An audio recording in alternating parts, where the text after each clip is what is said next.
Last night, I watched Wonka Wasted. Whimsy in a bottle, peppermint schnapps. The local movie theater, watching Wonka Wasted.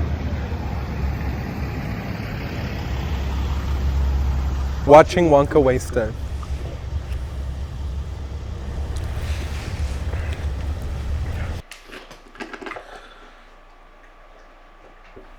We're watching Wonka, so we went to Walmart.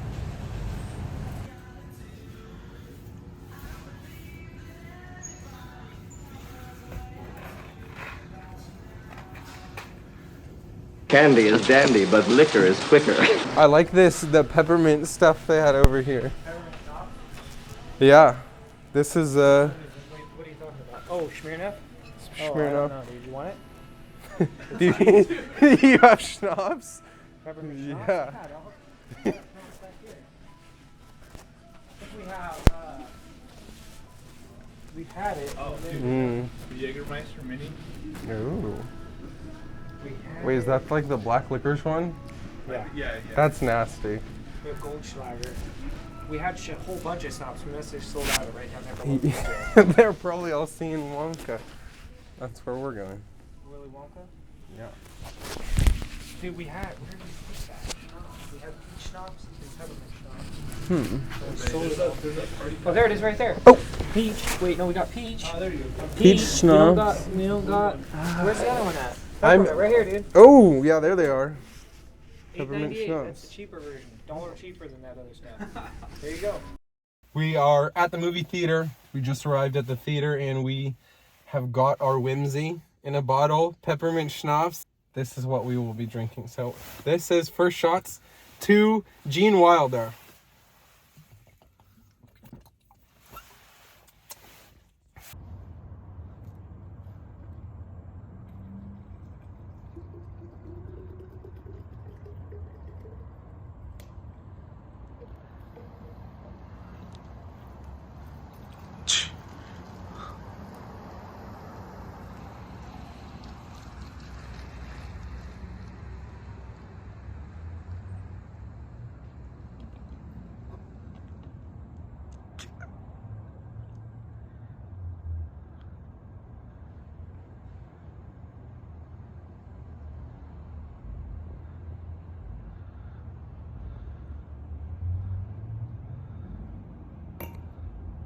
We're watching Wonka Wasted.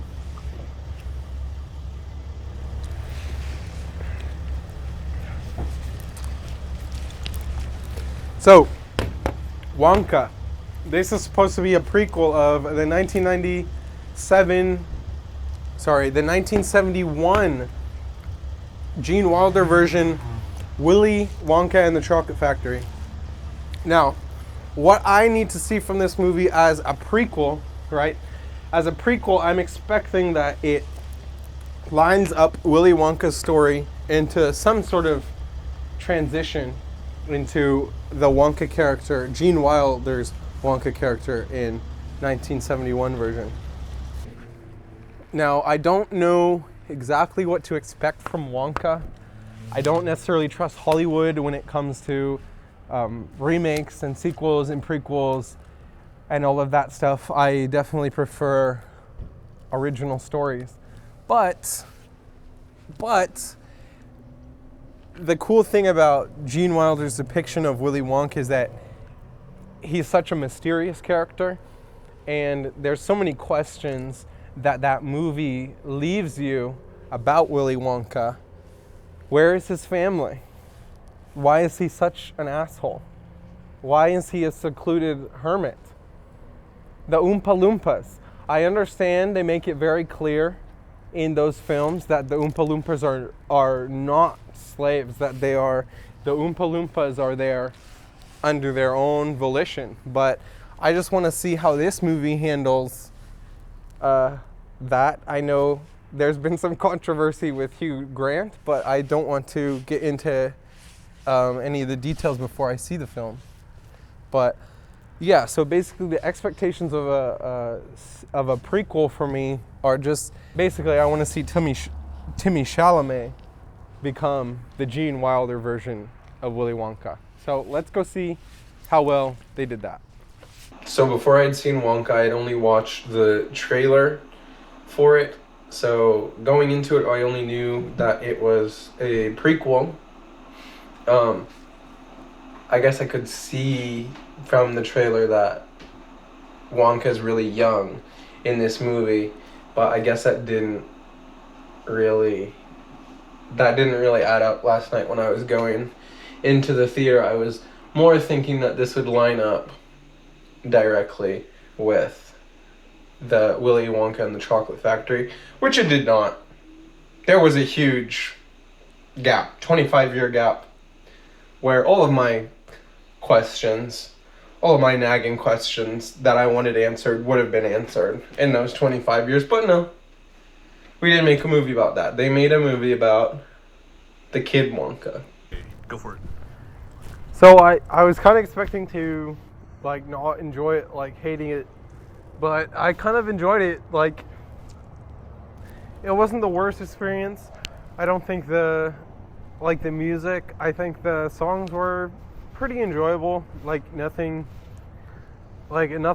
exceptional, but like nothing too boring. Honestly, I think Timothée Chalamet did a good job with the role that he did, and as far as like the Oompa Loompas go, I wish there was more of Hugh Grant. Like, I understand why he might be upset as far as like his depiction in this role, but I think he did a good job. As far as the film altogether being a prequel to the 1971 version, I'm not sure. I think that it definitely leaves a gap. Like, we don't see the explanation for why he might be so suspicious, and like we don't see the spies that try to come into his factory. We don't even see him establish a factory in this movie. But yeah, I don't know. I feel like Timothée Chalamet played a nice, enterprising, kind individual, but I don't know if that's necessarily the character that Gene Wilder was going for. I will say I didn't hate this movie. I very much enjoyed it, but it's not the prequel that I was expecting. So it's an okay movie. I don't know if it's worth the ticket price, but it's alright. Before we get into this more, actually let's grab a drink. Some hot cocoa. I'll use the rest of my peppermint schnapps, eh?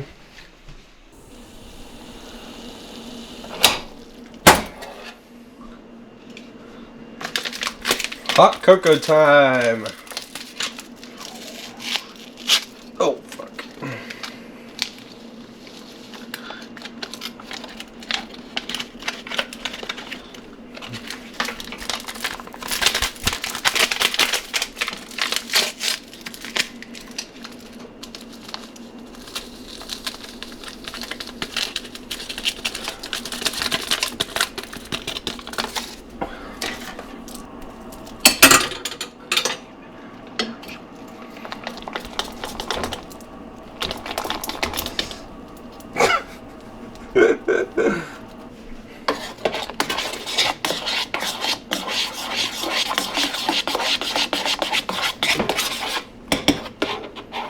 Well, there's chocolate, and there's vodka, and I'll even add a dash of peppermint schnapps.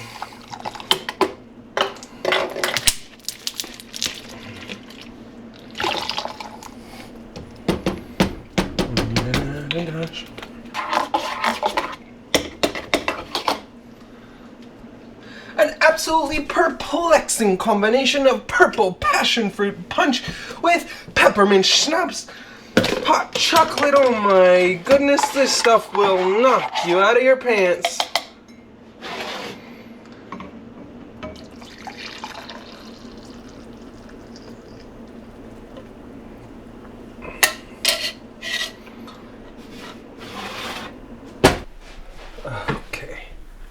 Okay, much better.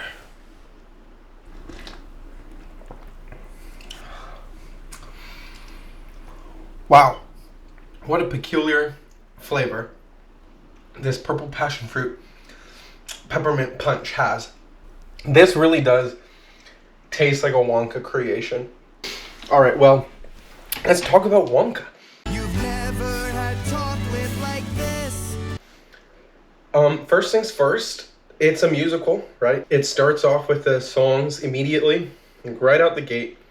The song, Wonka's Hat Full of Dreams thing, that's the first song. The first thing that happens is we break out with the music. I'll say about the songs in the movie, they're all, B plus quality. I wouldn't give any of them an A or anything like that, but I will say some of them are quite catchy. Like the chocolate and then the world of our own. There's some good tunes in there. Specifically, can we talk about the Scrubbits, Miss Scrubbit and Mr. Bleacher? They're just like their whole song and dance, their whole act thing is just taken from Les Mis, isn't it? Like, they're hotel owners, they overcharge for everything, okay? Whereas Les Mis had the Thénardiers talk about the charges in the song. The Scrubbits, like the whole plot of the movie is about the Scrubbits being slave drivers, right? But I just feel like their whole panache, their whole thing was stripped a little bit from Les Mis, from the Thénardiers, right? And same with the song, the Scrub. It's the waltz. It's not the same waltz, but it's the waltz. It's the same idea as the hotel owners from Les Mis. Well, let's talk about the cast. The girl who played Noodle, she did an amazing job. I'll say she was as good as the actors in the Willy Wonka and the Chocolate Factory. The Charlie and the Chocolate Factory actors, children actors, no good, right? But I'm glad that this Noodle, what is her name? Kala Lane. Yeah, I was impressed by Kala Lane and her ability to act as a child. That's not something most children can do. And she really was a delight in this movie. She had ups and downs. She really had a full range of emotion to portray. Kala Lane was a delight in this film. Someone else I was pleasantly surprised by in this film was Patterson Joseph. He played Mr. Slugworth, and I think that his facial expressions in this movie were golden. Okay, this guy, I love looking at Patterson Joseph's face when he acts. Okay, he was a solid character. He played it straight, and he played it silly. Okay, and I think he did a really great job. As far as the rest of the cast goes, we've got some good comedy kings in here, like Rowan Atkinson and Keegan-Michael-Key. Both of them are pretty funny in this movie. Okay, Rowan Atkinson had a little less inconsequential role, but Keegan-Michael-Key was a big centerpiece. I will say Wonka himself, Timmy Chalamet, I think he did an okay job. This role didn't give him a large range, didn't give him very much depth. He always seemed sort of like hunky-dory, everything's okay, always have a plan kind of man. Which is fine, considering that Timothy Chalamet was working on Dune for the entire time he was working on Wonka. That's where all of the dark emotions went. He saved them for Dune. As far as the tie-ins that they had to do to the Willy Wonka and the Chocolate Factory movie, the sort of motivations that they built in to Wonka for the golden ticket and the contest and the lifetime supply of chocolate, right? It seems that in this movie, a lifetime supply of chocolate is just what anyone working with Wonka is promised.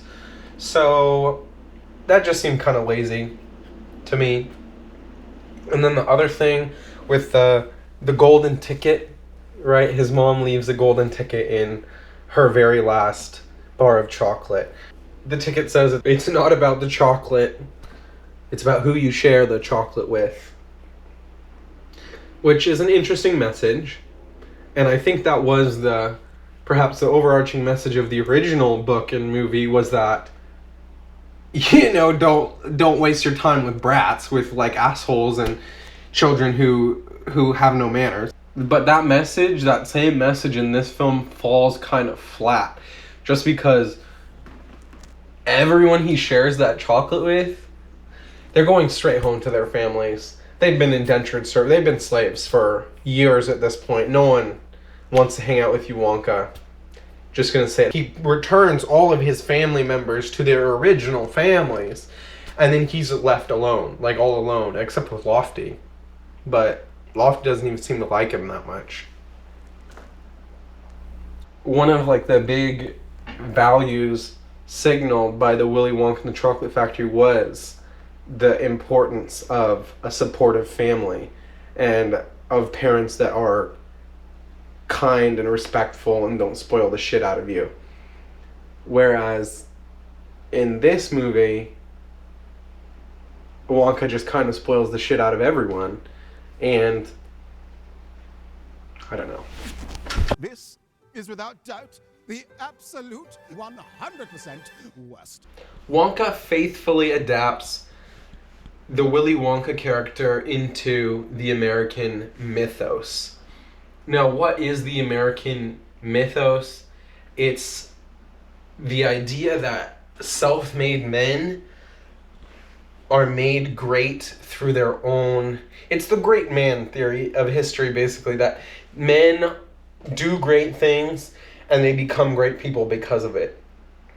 And I think that Wonka definitely plays into this archetype, right? He is the poor kid. He's got, at the beginning of the movie, almost no money to his name, right? He's got no family, no money, and yet he's got all of the genius, all of the skills, all of the talent that he needs to fight the system, to fight the man.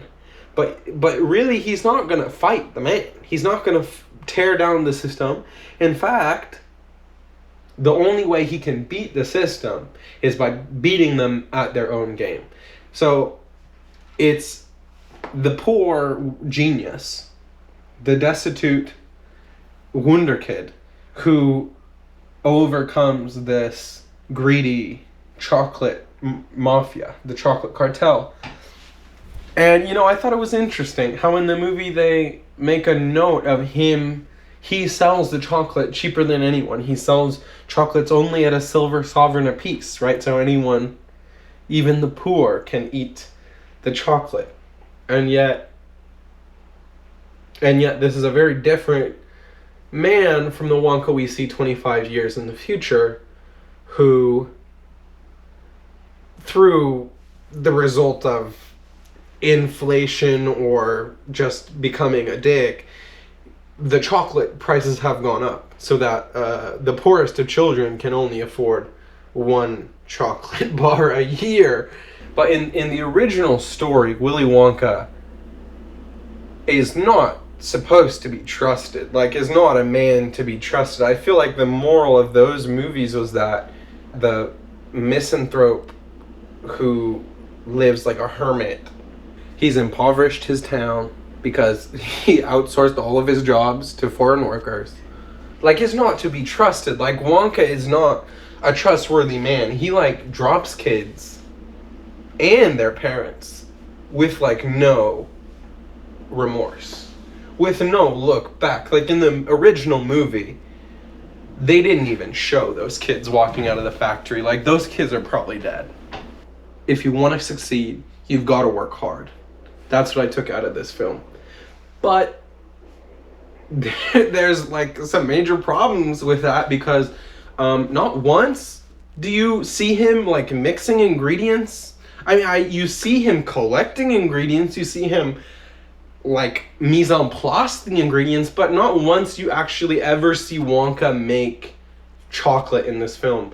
And at the very beginning of the film, he's already a chocolatier. So it's like, there's no explanation for for where he might have gotten his skill, other than his mother was a chocolatier as well.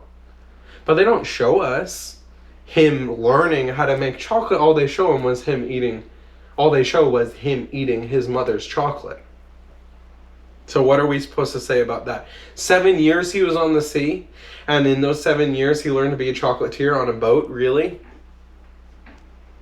And I think that is the big difference between this movie and the other two films, is where does the whimsy come in, right? In the Willy Wonka and the Chocolate Factory, the whimsy came in like the silly rhymes that Gene Wilder would say, and like the silly things that all the adults would do, and the fun little rooms that he had in his factory that were silly and stuff like that.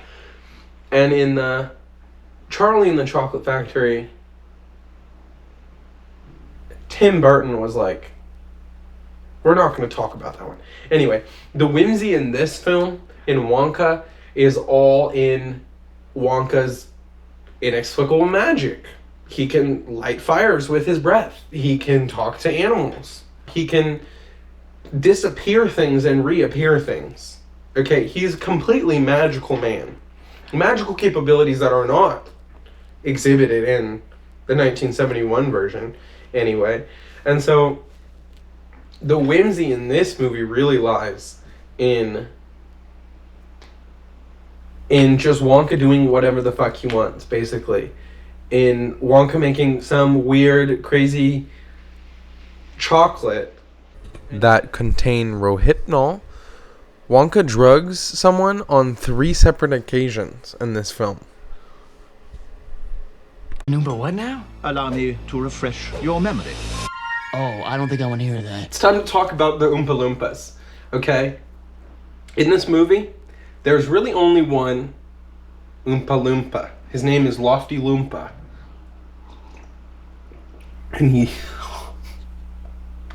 And he is played by Hugh Grant. Now, having seen the trailer, I did understand some of the controversy going into the Wonka movie, and I also had heard some word from Hugh Grant that he was not particularly happy about his portrayal in this movie. And after having watched it, I think I understand why. Yeah. Well, first of all, he only had like 5 minutes in the film. It seems like they cut a lot of his stuff. Second of all, he looks ridiculous. Right, I get he's an Oompa Loompa. Yes, it's the same Oompa Loompas that are leading up into the Willy Wonka and the Chocolate Factory. But the thing about Willy Wonka and the Chocolate Factory is that they actually hired dwarf actors to play the Oompa Loompas, whereas in this movie, they make it explicit that the Oompa Loompas are considerably shorter than any living human creature, right? The Oompa Loompas they get even tinier in this film, okay? Now, we're gonna rewrite the story to make it so that Lofty Loompa, okay, he's the one who discovers this Wonka, great man, okay, he's the one who opens up the lines of diplomacy between Wonka and Loompa Land. Okay, this movie completely leaves out the entire portion in which Wonka not only convinces Lofty to agree to work with him, that is in the movie, but the thousands, possibly tens of thousands of his friends, right? We know that between this Wonka and Willy Wonka and the Chocolate Factory, almost all of the population of Loompa Land comes to the factory under Wonka's control. And that part was conveniently left out. Oh, fuck. Okay, and the Oompa Loompa backlash isn't just about Hugh Grant necessarily, it's about the portrayal of the Oompa Loompas in this film. The special effects, the visual effects artists who spent hours, I'm sure days, weeks on animating Hugh Grant. Okay. They made special care to adapt the Oompa Loompa model to the physical restrictions of a person with dwarfism, actual dwarfism. And so it made it clear that, well, yes, we still need dwarves in the movie. We still need a man with dwarfism. But we're no longer willing to hire a dwarf. This happened with Snow White and the Seven Dwarves. I think they fired all 7 of them. From what I understand, they're replacing their jobs with animations. Animated little people.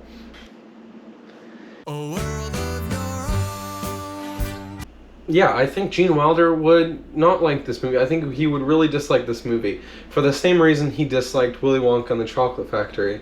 He disliked that movie because Gene Wilder played him too nice. Right, Roald Dahl wanted Willy Wonka to be even more of an asshole. More of a dick. Basically, what I want from Hollywood is the Willy Wonka prequel, Wonka sequel, where they show us that span of 25 years where he actually builds his factory. Okay, not that bullshit CGI cop-out eye vomit they had at the end. Okay, where he just world of your owns everything into existence kind of thing. It doesn't make fucking sense. Give me dark, complicated Wonka or you're all vernicious canids. This movie's a 6 out of 10. Now, as far as the sequel to Wonka, might I suggest Alfonso Cuarón?